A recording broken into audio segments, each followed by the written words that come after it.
Tonight, a mother has been charged after the death of her young child. This happened on the west side of Detroit.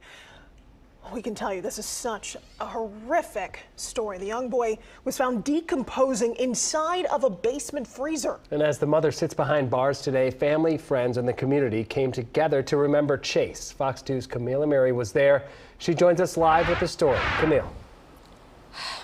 Yeah, a very emotional scene earlier tonight at the family home. Friends and family gathering to say goodbye and trying to make sense out of the senseless, talking about what a great little guy this was. Take a look. God knows how I'm feeling. I know Chase in a better place, but it still don't make me stop crying. It hurt real bad. He only 3. The little boy's remains discovered in a freezer in the basement of his home on Monte Vista on Detroit's west side Friday morning. His death ruled a homicide. His mother, 31-year-old Azuradee France, charged with first-degree child abuse and concealing the death of an individual. You're not supposed to do that to a kid. I feel like no kid in this world should be deceased. I want everybody to know we did as much as we could as a family. Sunday night, a gathering to say goodbye to little Chase. This is a very hard pill to swallow. But we gonna pull through the grace of God, who give us the strength to do it. Family members and neighbors say Child Protective Services was contacted more than a dozen times, but every time CPS caseworkers were unable to make any headway. They were not allowed inside the home. Authorities finally able to make entry this week.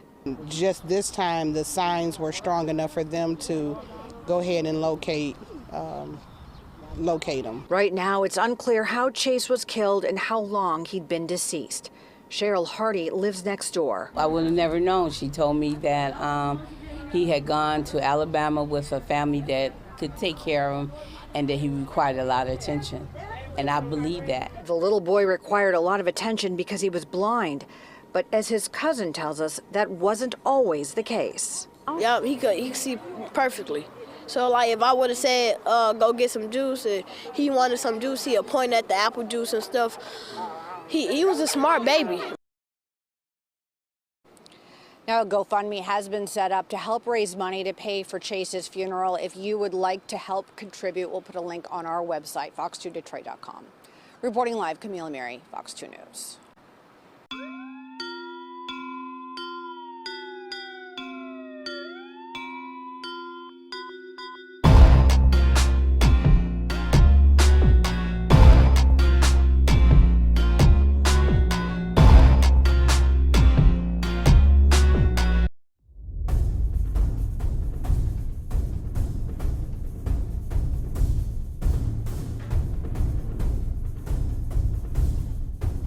Hello everyone and welcome back to Nikki Scoops. For those who are new here, welcome.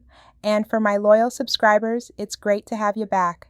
Today, we're diving into a case from Detroit, Michigan, involving a young child named Chase Allen. Chase, who was visually impaired, who tragically lost his life, reportedly due to his refusal to eat, which pushed his mother to the brink. All right. Now, let's head over to Detroit. A 33-year-old mother of 6 in Michigan will spend several decades behind bars for torturing and killing her blind 3-year-old son before stuffing his body inside of a basement freezer. On Monday, Wayne County Circuit Court Judge Tracy E. Green sentenced Azuradee France to 35 to 60 years in a state correctional facility for the 2022 murder of Chase Allen, as confirmed by authorities. Earlier this month, France pleaded guilty to a count of second-degree murder concerning her son's tragic death.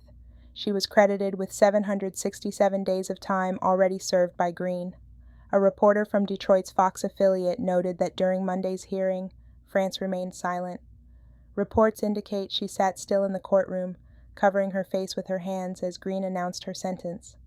France was initially arrested in June 2022, facing multiple felony charges such as felony murder, child abuse, torture, and concealing an individual's death. She pleaded guilty to the murder of her son, leading to the dismissal of the other charges. As reported earlier, Detroit Police Department officers conducted a welfare check for a child at approximately 12:45 p.m. on June 24, 2022, at a residence located in the 12760 block of Monte Vista. Upon arriving at the scene, police said they located the remains of a deceased child, later identified as Chase.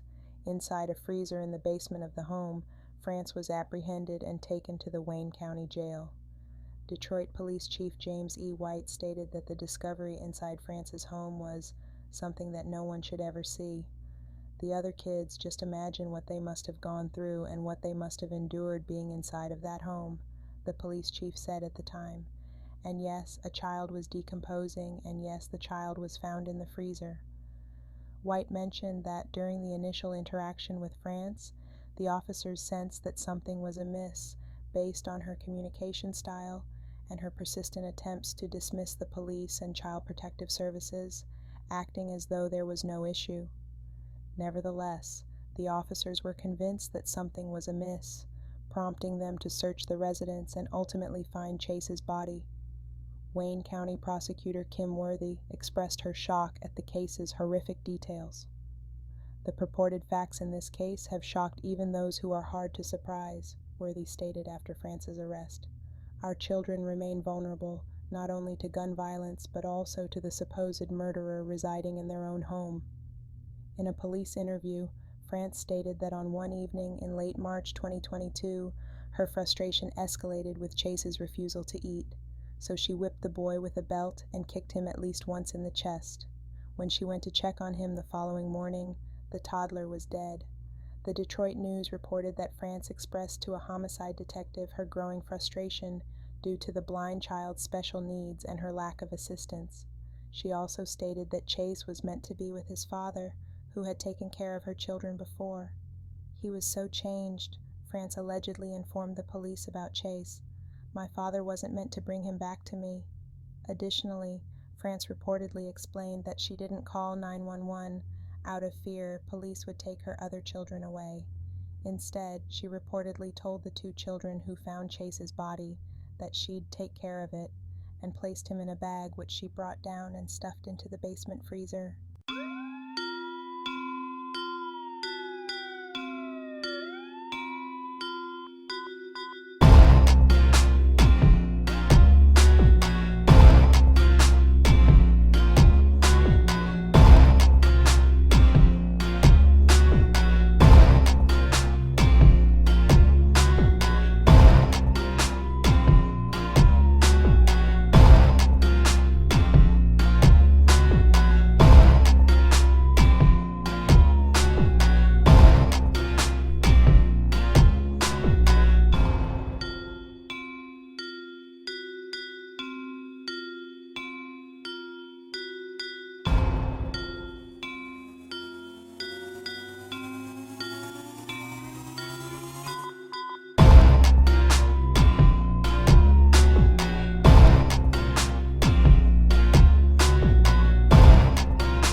All right, folks, our next destination is Romeoville, Illinois.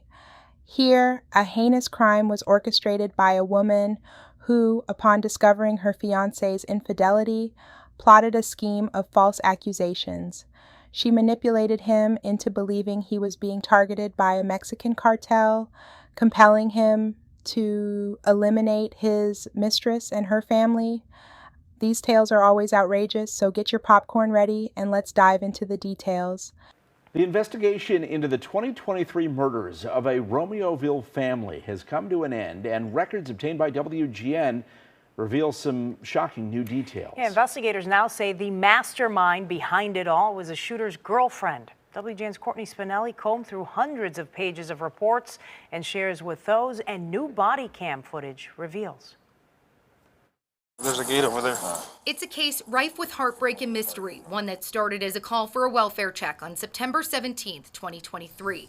Inside this Romeoville home, officers found Alberto Rolón, Zoraida Bartolome, their sons, 9-year-old Adriel, 7-year-old Diego, and their 3 dogs, all shot to death. I got 2 dead dogs, TV's knocked over, and a cocktail knocked over in the front room. Newly released body camera footage showed officers moments before making the grim discovery. According to a case report obtained by WGN News, Nathaniel Huey Jr. allegedly shot the family and their dogs a total of 20 times. Hey, why don't you check the door handle first before we take you? Here. Investigators say the mother of the children, Zoraida Bartolome, had an affair with Huey Jr., something both of their partners knew about. Huey Jr.'s fiancée, Ermelinda Palomo, was accused of helping plan the murders, but investigators now say she was the brains behind the entire ruse. You didn't know why. That he was having an affair. Like the show of tears for officers, police reports detail years of manipulation at the hands of Palomo. She allegedly used fake online personas like hackers and hitmen to intimidate Huey Jr. and convince him he was part of a Mexican and Bulgarian criminal organization with a hierarchy. Police say by way of the fake accounts, Palomo made Huey Jr. believe he was under constant surveillance and even questioned his faithfulness and loyalty to her. Is there any way that these text messages are going to come back to you? Or your name or your phone or anything associated with that? Days before the murder, investigators say Palomo messaged Huey Jr. posing as a source from the Mexican drug cartel he believed he was with, telling him Bartolome was a, quote, mole that was targeting him. It's why investigators say he worked with Palomo to carefully plan her murder and her family's down to every last detail. Just to kind of protect myself at this point, man, because I've never even been questioned this much. Huey Jr. admitted to the affair on camera but denied involvement in the murders. Records show he refused to let police look in his SUV and wouldn't consent to a search of his phone. How about this? How about I come see you guys later today after work? That never happened. Instead, Palomo and Huey Jr. skipped town. Palomo initially painted as being taken against her will, but video surveillance from a Catoosa, Oklahoma Walmart disputed that claim, investigators say. Police say when they tried to stop the pair after leaving, Huey Jr. took off, crashing into a median before the SUV went up in flames. It's believed he may have set the fire before shooting Palomo in the head and turning the gun on himself. Get out! Get out! Get out! Courtney Spinelli, WGN News. Alberto Rolón, his wife Zoraida Bartolome, and their sons Adriel and Diego were fatally shot in their home on September 16, 2023. Recent revelations have been emerged regarding the tragic deaths of Alberto Rolón, his wife Zoraida Bartolome, their sons Adriel, aged 9, and Diego, aged 7, along with their 3 dogs. The family fell victim to a complex murder scheme allegedly orchestrated by Bartolome's colleague and lover, Nathaniel Huey Jr., along with his fiancée, Ermelinda Palomo. The documents revealed that Palomo discovered Huey Jr.'s affair with Bartolome and subsequently used counterfeit social media accounts to deceive Huey Jr. into believing he was involved with a Mexican and Bulgarian criminal organization, according to the police. On September 14th, 2 days prior to the murders, she misled him into thinking there was a mole plotting against him and informed him 2 days prior to the murders that Bartolome was the mole targeting him. Huey Jr. and Bartolome had formed a romantic relationship after meeting at an engineering firm in Glendale Heights. Upon discovering her fiancé's infidelity, Palomo established multiple fictitious social media profiles, masquerading as a Mexican criminal syndicate. In this role, she engaged Huey Jr. and Bartolome, disclosing specifics of their affair as a means of intimidation. Subsequent interactions with Nathaniel enabled Ermelinda to persuade him that he was being perpetually monitored by the group, casting doubts about his allegiance and reliability, according to the police documents. Using an alias, Palomo collaborated with Huey Jr. to orchestrate Zoraida's murder. The report states, they surveyed the neighborhood to identify camera locations, devised entry and exit strategies for the house, and discovered that the property behind Zoraida's was unoccupied. They discussed the persons residing at the residence, including Zoraida, Albert, and their 2 children, as well as the number and types of dogs in the house. Ermelinda tells Nathaniel to cause damage to make the scene appear to be a burglary committed by kids. Ermelinda reassures Nathaniel by saying, "Many murders go unsolved," continues the report. On September 16, 2023, at approximately 3:17 a.m., Palomo transported Huey Jr. to and from the crime scene. She stayed in the vehicle while he purportedly committed the crime, as stated in a police report. The family of 4 was shot dead by a 9mm pistol, a combination of 20 times in their Romeoville, Illinois home on September 16, 2023, and were discovered on September 17th. Police discovered the murdered family the following day. Romeoville authorities located and interrogated Huey Jr. and Palomo separately. Both individuals denied any involvement in the homicides, and due to the lack of concrete evidence at that moment, they were released. By September 20th, the individuals were deemed suspects in the case, leading them to flee to Catoosa, Oklahoma. After entering a Walmart, they were confronted by Catoosa police upon leaving.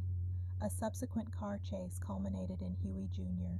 purportedly shooting Palomo, followed by a car crash that resulted in a fiery explosion.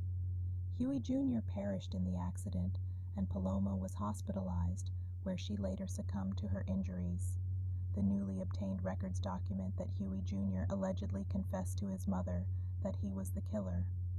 Huey Jr. and Palomo's attorney, John Paul Evek, told ABC7 that he did not know who Huey Jr.'s mother is and have no information as to his conversation with her.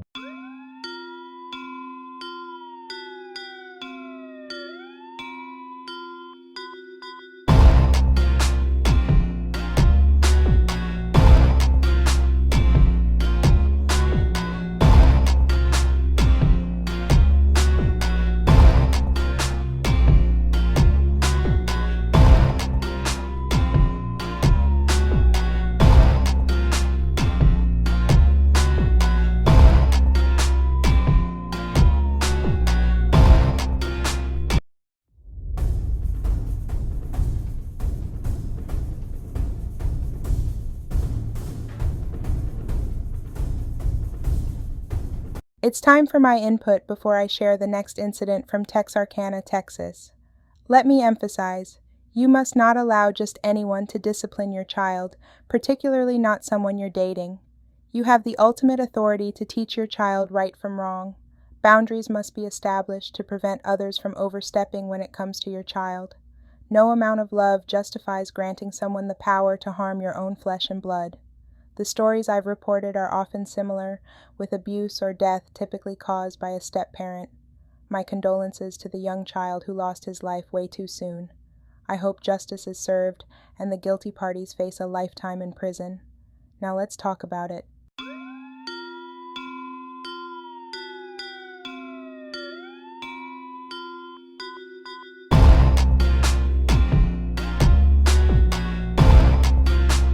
A mother and stepfather have been incarcerated in Texas related to the demise of their 5-year-old, who reportedly sustained extensive bruising on the abdomen, buttocks, and limbs. Terry Robinson Jr., 35, is charged with capital murder, and Destiny Culvahouse, 24, is charged with causing a child's death by omission, according to Texarkana police. Officers responded to a call about a child not breathing in an apartment on the 3300 block of Nichols Drive shortly after 2 p.m. on September 27th. Paramedics reached the scene and began administering CPR to the unresponsive child, who was subsequently identified as Zayden Robinson. They rushed him to the hospital where doctors pronounced him dead. Officers found extensive injuries on the child indicating foul play, according to a probable cause arrest affidavit. Detectives brought Robinson and Culvahouse in for questioning. After being read their Miranda rights, Culvahouse informed the police that she had woken up at about 9 a.m. and that Robinson had already disciplined Zayden for an alleged theft. She mentioned that Robinson had left the residence to do grocery shopping and to make a car payment. Culvahouse also noted to the authorities that Zayden appeared normal and seemed well that morning. She reported that the boy, along with the other children in the home, went down for a nap around 11 a.m. Upon entering Zayden's room around 12:30 a.m. to wake him up, she discovered that the boy was not breathing, according to the affidavit. She quickly went outside to inform Robinson, who was in his car at the time. Culvahouse reported that she made a 911 call at 1:30 p.m. However, dispatch records apparently indicate that the call was not made until 2:12 p.m., which is almost 2 hours after she claimed to have discovered Zayden unresponsive. During his post-Miranda interview with detectives, Robinson reportedly stated that he awoke at 3 a.m. and found Zayden awake. after which he sent the boy back to his room before returning to sleep. Robinson mentioned waking up again at about 7 a.m. to prepare breakfast for his daughters, and subsequently woke Zayden around 8 or 9 a.m. Detectives reported that Terry observed the victim had taken a diaper bag, a microphone stand, and 2 drinks during the night. This revelation upsetted him, leading him to have a conversation with the victim. Subsequently, Robinson claimed to have then gone grocery shopping, paid his car note, and submitted a job application before returning home. He said he was outside the apartment in his car when Culverhouse came rushing out saying she thought Zayden was dead, according to the affidavit. Robinson said he took the unconscious Zayden to the bathtub and put him under lukewarm water. After other life-saving attempts failed, he instructed Culverhouse to call 911. Initially, he claimed that only 5 minutes had passed between the time he discovered Zayden and the moment they called 911, according to the police. However, detectives challenged him with evidence that a significantly longer period had elapsed, as stated in the affidavit. Initially, Robinson denied assaulting the victim, but later confessed to striking the victim an indeterminate number of times with a belt, citing frustration over the victim's failure to listen, according to the affidavit. Robinson and Culverhouse were taken to the Bi-State Detention Center, where they are currently held. Culverhouse's bond is set at $1 million, and Robinson's bail is at $5 million. Yet another senseless and tragic case of abuse. It seems to me that many people lack patience with babies and children. As a parent, if you're bringing someone into your life full-time, whether it's a man or a woman, please make sure to observe how they interact with your child. Not everyone has good intentions, and believe it or not, some individuals may harbor jealousy towards your children. Rest in peace to this beautiful soul who lose his life. Sending my prayers and condolences to his extended family.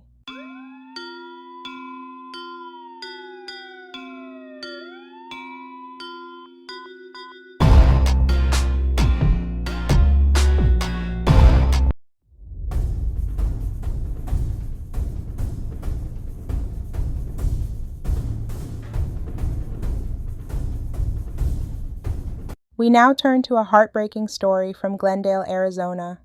A mother and her boyfriend are being charged with the killing of her 2-year-old son, Braxton Lopez. They are accused of fatally abusing the child and then falsely informing authorities that he was attacked by a dog. After further investigation, the possibility of a dog attack was dismissed due to signs of a history of child abuse, evidenced by various stages of bruising on the child's body. It's astonishing how one lie can lead to another, only to be exposed in the end. As my mother used to say, what's done in the dark will eventually come to light. Now, let's delve into this case. A Glendale community horrified to learn that a 2-year-old boy, Braxton Lopez, was killed yesterday. It appears he suffered a long history of abuse at the hands of his mother and her boyfriend. We must warn you, the details in this case are disturbing. I mean, I instantly got sick. I'm a grandma. My grandson is approximately the same age. Just horror. Absolute horror. Glendale police say this couple, Johnny Brazel and Layla Lopez, both 20 years old, murdered Lopez's 2-year-old son. Braxton was trying to take down a blanket that was covering a window, which is a very common thing for a child to do. And Brazel came into the room and punished him for doing so. The punishment ended Braxton's life. And what he admitted to was picking up Braxton by the leg and dangling him in the air. He then took a belt and began to hit Braxton with it repeatedly all over his body. He also, while holding him by the legs, threw him against furniture, causing significant injury to his head. And then he proceeded to drop Braxton from about 2 or 3 feet above the ground onto his head onto a hard floor. Investigators say Brazel then left the home to take another child to a doctor's appointment. During that time, Lopez did not call 911, even though Braxton was struggling to breathe. The story was fabricated between the both of them. They had created this plan together, as a couple. 2 hours after Braxton died, Brazel called police and told them Braxton was attacked by a pit bull, but his injuries showed a long history of abuse. Surveillance video revealed there was no pit bull attack. When they were confronted with these discrepancies, Brazel admitted to killing Braxton. Brazel's 2-year-old son and a 2-week-old baby the couple share also lived with them. Neither child had any injuries. Both are now in state custody. I can't imagine anybody doing anything like that to any other human being, especially somebody that cannot defend themselves. It's just not right. Glendale police are encouraging neighbors to always come forward if they notice suspicious noises or activity, saying informants can be the difference between life and death. Of course, we'll keep you updated with any new information regarding this case. In Glendale, I'm Sarah Robinson for Arizona's Family. An Arizona mother and her boyfriend, both 20, were arrested for allegedly killing her 2-year-old son and then lying to police about the source of the boy's horrific injuries.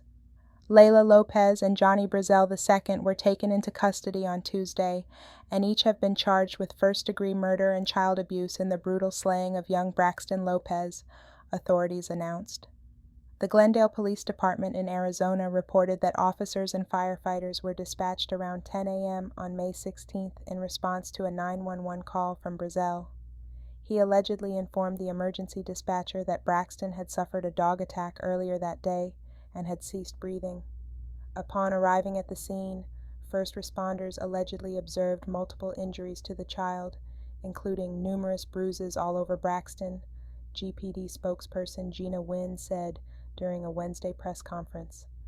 Paramedics attempted life-saving measures on the child and transported him to a local hospital where he succumbed to his injuries and was pronounced dead. Medical personnel reportedly notified the police that Braxton had multiple injuries in different healing stages, indicating prolonged and repeated physical abuse. Initially, Lopez and Brazel purportedly provided detailed narratives of Braxton being attacked by a dog on the same day. However, the police observed several discrepancies in the accounts given by each individual. When faced with these inconsistencies, Brazel confessed to the murder of Braxton, stated Nguyen. In the morning, Braxton attempted to remove a blanket from a window, a typical behavior for a child, when Brazel entered the room and disciplined him for it.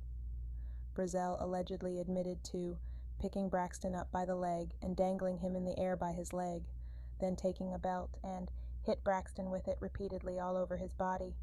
He also, while holding Braxton by the legs, threw him against furniture, causing significant injury to his head, where he had fractures to the skull, Nguyen stated.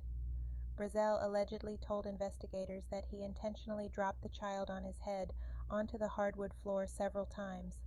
In addition to the fractured skull and bruising, Braxton also sustained lacerations to the head, bruising around his eyes, according to Nguyen. Following the fatal beating, Brazel allegedly told Lopez what had occurred and then took a different child to a medical appointment, leaving Braxton in the care of his mother.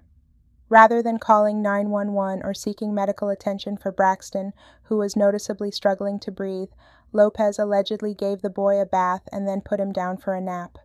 Nguyen reported that as the boy's breathing deteriorated, Lopez summoned Brazel back to the house. Upon his arrival, they found Braxton had ceased breathing. Subsequently, Lopez and Brazel conferred and concocted a story about the boy suffering a dog attack during a walk, according to the police. Left alone in an interview room, Brazel was reportedly overheard telling Lopez, "The story we discussed didn't work," according to authorities. "This is an unimaginable nightmare for a child. You talk about kids experiencing nightmares when they sleep, and this child lived it every day," Nguyen said. The case is currently under investigation. Rest in peace, little Braxton. May his soul find eternal peace.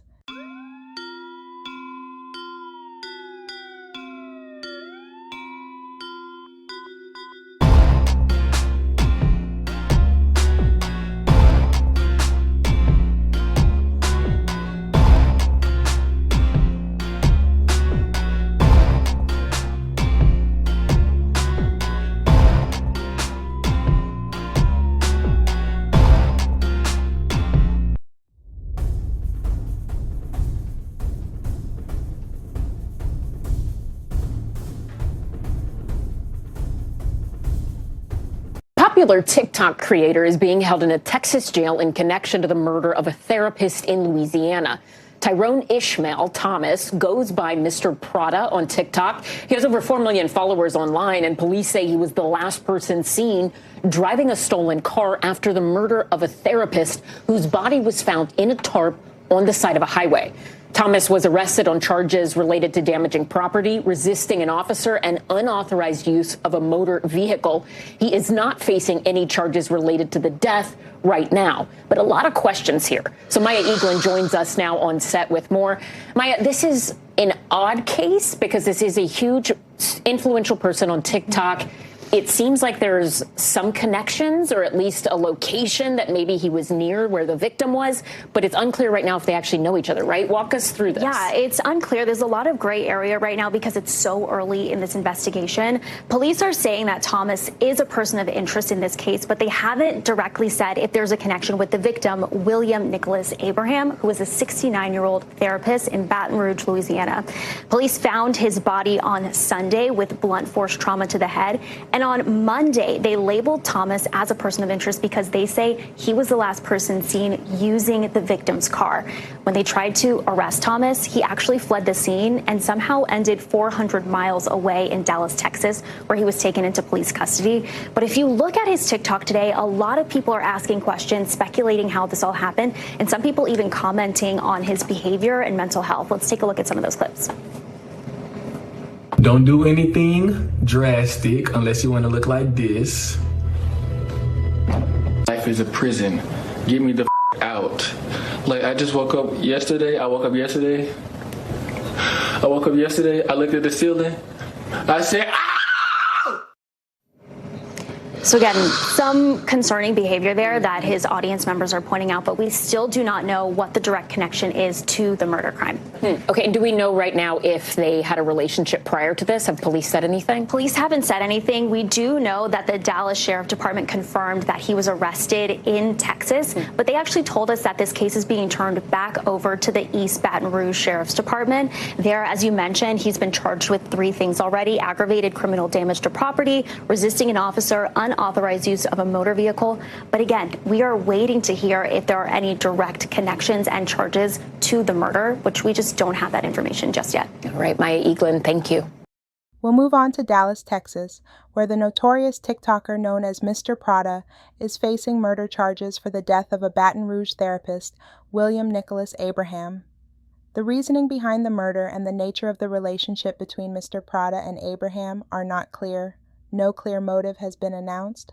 However, my perspective, based on the information I've read, and Abraham's background, suggests they may have had some sort of relationship. Apart from that, I see no other motive for him to murder the therapist. This is merely my opinion. Now let's proceed with the story.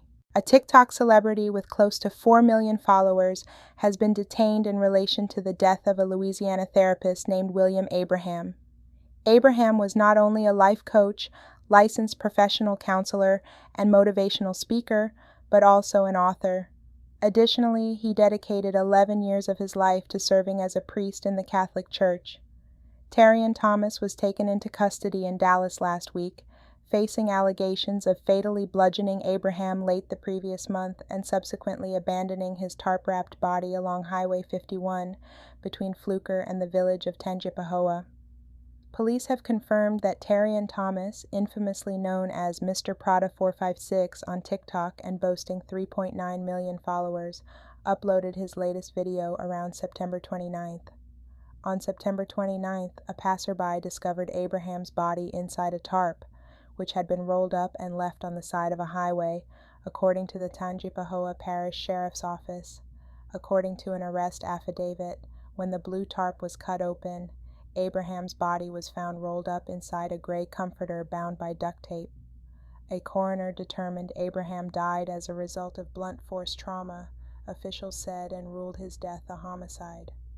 On that day, the sheriff's office discovered that the victim's vehicle, a black Lincoln MKZ, was missing. The next day, footage showed the car at a shopping center in Denham Springs, west of Baton Rouge. Police had earlier released surveillance photos from a store that depicted an individual suspected to be the last person driving Abraham's vehicle. Initially, the person of interest was unnamed, but authorities subsequently identified Thomas as the driver from a lineup.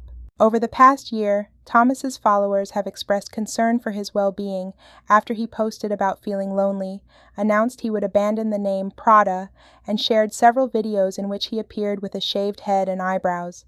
Thomas, 20, uploaded an eerie clip of himself pretending to pose for a jail photo in May 2023.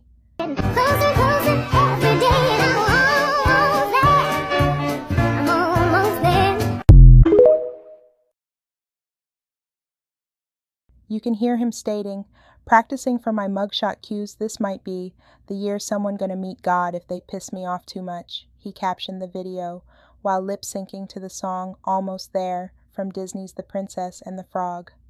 Users flooded to the comments section, reviving the 15-month-old post. "He was not joking," one person wrote. "Stood on business, I see," another quipped. "This aged well," a user chimed. The affidavit revealed that authorities discovered blood in the home that matched Abraham's DNA, as well as multiple sharp objects and other weapons at Thomas's residence, according to an arrest warrant affidavit. The nature of the relationship between the two individuals was not immediately clear. Thomas has been arrested on charges of unauthorized use of a motor vehicle, resisting arrest, aggravated criminal damage to property, and obstruction of justice in connection with Abraham's death. It is alleged that he reversed into a police vehicle while trying to escape. Presently detained in Dallas, Thomas awaits extradition to Louisiana, though no court date has been set. His charges have been escalated from second-degree to first-degree murder, which may subject him to the death penalty. He is currently being held without bond.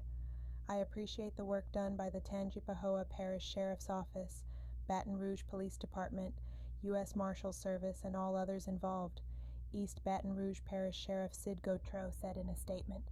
"This is an ongoing investigation that will take time to gather further evidence. I hope that this arrest may bring some closure and assurance to friends and family. This case is still ongoing."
TikTok star Terrion Thomas is now being charged with the brutal and bloody murder of a Baton Rouge therapist. Georgia Peck spoke with the East Baton Rouge Sheriff's Office today to kind of get a rundown of what they think happened in this. She joins us now. Hey, Georgia.